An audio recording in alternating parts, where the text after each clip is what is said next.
Hi friends, welcome to அட்மன் tech. நம்ம இப்போ இந்த வீடியோ என்ன பார்க்க போகிறோம்னா, மூணை பற்றின தான் பார்க்க போகிறோம். இந்த மூணை பற்றி ஒரு இன்ட்ரெஸ்டிங்கான விஷயம் என்னென்னா, பூமிக்கு ஒரே ஒரு மூன் மட்டும் தான் இருக்குது. ஆனால் இந்த மூணை வந்து எத்தனை வகையாக வந்து பிரிச்சிருக்காங்க அப்படிங்கிறத அவங்களுக்கு நான் சொல்ல போகிறேன்.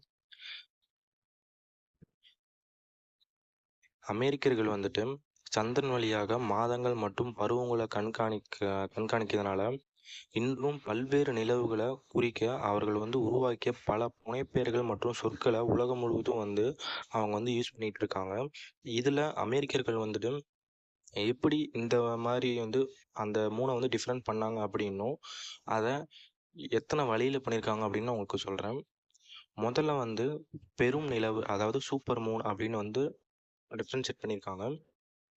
இவ்வகையான முழு நிலவுகள் வந்து ஒளிமயமாகவும் பெரிதாகவும் இருக்கிறதுனால உங்கள் வழக்கமான சந்திரனை விட இது பூமிக்கு நெருக்கமாகவும் இருக்கிறதுனால இது வந்து பெரும் நிலவு, அதாவது சூப்பர் மூன் அப்படின்னு சொல்லிட்டு வச்சுருக்காங்க. இது வந்து பௌர்ணமி தேதி அப்போ மட்டும்தான் வந்துட்டு இந்த சூப்பர் மூன் வந்து தெரியும் அப்படின்னு வந்து சொல்லியிருக்காங்க.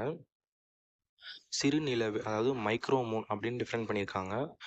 இந்த முழு நிலவுகள் பெருநிலவுக்கு எதிரானவை அப்படின்னு சொல்கிறாங்க. சந்திரன் அதன் சுற்றுப்பாதையில் தொலைதூரத்தில் இருக்கும்போது இந்த வகையான சிறிய மற்றும் ஒளி குறைந்த முழு நிலவு தோன்றும் அப்படின்னு சொல்கிறாங்க. இதுக்கு வந்து மைக்ரோ மூன் அப்படின்னு வச்சுருக்காங்க. அடுத்து பார்த்தீங்க அப்படின்னா பிளட் மூன், அதாவது இரத்த நிலவு. இந்த வகையான நிலவு வந்து முழு சந்திர கிரகணத்தின் போது நிகழும் அப்படின்னு சொல்கிறாங்க. மேலும் சிவப்பு அல்லது ஆரஞ்சு நிறங்களில் இந்த நிலவு வந்து வெளிப்படுத்தும் அப்படின்னும் வந்துட்டு இந்த மூணுக்கு பிளட் மூன் அப்படின்னு சொல்லிட்டு பேர் வச்சுருக்காங்க. நீல நிலவு, அதாவது ப்ளூ மூன். ஒரு மாதத்தில் 2 முழு நிலவுகள் வரும்போது இரண்டாவது ஒரு முழு நிலவை நீல நிலவு அப்படின்னு சொல்லுவாங்க. அதாவது ஒரு மாதத்தில் 2 பௌர்ணமி என்பது வந்து ரேரான அந்த விஷயமாக தான் நடக்கும். அப்படி 2 பௌர்ணமிகள் வரும்போது அந்த இரண்டாவது நிலவு வந்துட்டு ப்ளூ மூன் அப்படின்னு சொல்லுவாங்க. இது நம்ம ஒரு சில பேருக்கு இந்த விஷயம் தெரியும். வானத்தில் சில வேளைகளில் நீல நிலவை வந்து காணலாம். ஆனால் இது மிகவும் இப்போ வந்து அரிதான விஷயமாக தான் இருக்குது. இப்போது ஓநாய் நிலவு, அதாவது வோல்ஃப் மூன் சொல்லுவாங்க. கிராமங்களில் வெளியே ஓநாய்கள் ஊளையிடுவதை அடிக்கடி நம்ம வந்து கேட்டிருக்கோம். அதாவது அந்த காலத்தில் வரும் நிலவை வந்து அந்த டைமில் வர நிலவு வந்துட்டு ஓநாய் நிலவு அப்படின்னு சொல்கிறாங்க. இது பொதுவாக வந்து ஜனவரி மாதத்தில் வரும் முழு நிலவை இப்படி வந்து சொல்கிறாங்க அப்படின்னு சொல்கிறாங்க. இந்த ஓநாய் நிலவுங்கிறது ஜனவரி மாதத்தில் மட்டும்தான் வரும் அப்படின்னு வந்து சொல்கிறாங்க. பனி நிலவு, அதாவது ஸ்னோ மூனு. இந்த பெயரின் தோற்றம் வந்து மிகவும் வெளிப்படையானது. பிப்ரவரி மாதத்தில் வரும் முழு நிலவு வானத்தை ஒளிரச் செய்கிறதுனால தரையில் பனி ஒளிரவும் செய்யும். இதனால் வந்து இது வந்து ஸ்னோ மூன் அப்படின்னு சொல்கிறாங்க, பனி நிலவு அப்படிங்கிறாங்க. இதுக்கப்புறம் வார் மூன், அதாவது குழு நிலவு. குளிர்காலம் முதல் வசந்த காலம் வரை பருவங்கள் வந்து மாறும்போது பூமியில் புழுக்கள் வந்து மீண்டும் தோன்றுவதனால மார்ச் மாதத்தில் வரும் முழு நிலவு வந்து புழு நிலவு அப்படின்னு வந்து வைக்கிறாங்க. இளஞ்சிவப்பு நிலவு, அதாவது பிங்க் மூன். ஏப்ரல் மாதத்தில் தெரியும். இந்த நிலவு வந்து இந்த நேரத்தில் கனடாவிலும் அமெரிக்காவிலும் வளரும் இளஞ்சிவப்பு காட்டுப்பூக்களிலிருந்து அதன் பெயரை வந்து வச்சுருக்காங்க. இதுக்கு வந்து இளஞ்சிவப்பு நிலவு. ஏப்ரல் மாதத்தில் மட்டும்தான் இந்த நிலவு தெரியும். மலர் நிலவு, அதாவது ஃப்ளவர் மூன். மே மாதத்தில் பூக்கும் தாவரங்கள் அதிக அளவில் பூக்கிறதுனால இதனை அடிப்படையாக கொண்டு மே மாத முழு நிலவு மலர் நிலவு என்றும் இதை அழைக்கிறாங்க. செம்புற்று பழநிலவு, ஸ்ட்ராபெரி மூன். அதாவது ஜூன் மாதத்தில் செம்புற்று பழங்கள் வந்து அதிகம் வந்து விளையிறதுனால இதை அடிப்படையாக கொண்டு செம்புற்று பழநிலவு அப்படின்னு வந்து இதை சொல்கிறாங்க. ஆண் வெள்ளாட்டு நிலவு, அதாவது வியூ மியூன் அப்படின்னு சொல்கிறாங்க. ஆட்டின் கொம்பை போன்று முழுமையான வளர்ச்சி இல்லாமல் தோன்றும் இம்முழு நிலவு வந்து ஆண் வெள்ளாட்டு நிலவு அப்படிங்கிறாங்க.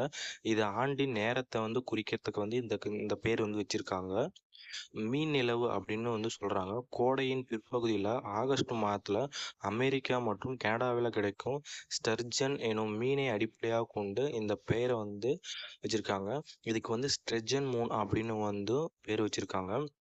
சோள நிலவு, அதாவது கான் மூன், அதாவது பாப்கார்னுக்கு அந்த கானுக்காக இந்த இது வச்சுருக்காங்க. அமெரிக்கா மற்றும் கனடா நாடுகளில் சோளத்தை அறுவடை செய்யும் நேரமான செப்டம்பர் மாதத்தில் தோன்றும் முழு நிலவுக்கு சோள நிலவு அப்படின்னு வந்து பேர் வச்சுருக்காங்க. அறுவடை நிலவு ஹார்வெஸ்ட் மூன் அப்படின்னு ஒரு பேர் வச்சுருக்காங்க மூனுக்கு. இலையுதிர் காலத்திற்கு மிக அருகில் இருக்கும் முழு நிலவினை அறுவடை நிலவு அப்படின்னு சொல்கிறாங்க. இது பொதுவாக செப்டம்பர்லேருந்து நிகழும். ஆனால் எப்போதாவது அக்டோபர்லேயும் இது வந்து தோன்றும். இதுக்கப்புறம் உறைபனி நிலவு அப்படின்னு சொல்கிறாங்க. நவம்பரில் வரும் இந்த முழு நிலவு குளிர்காலத்தோட வருகையை குறிக்கிறதுனால இதுக்கு வந்து உறைபனி நிலவு அப்படின்னு பேர் வச்சுருக்காங்க.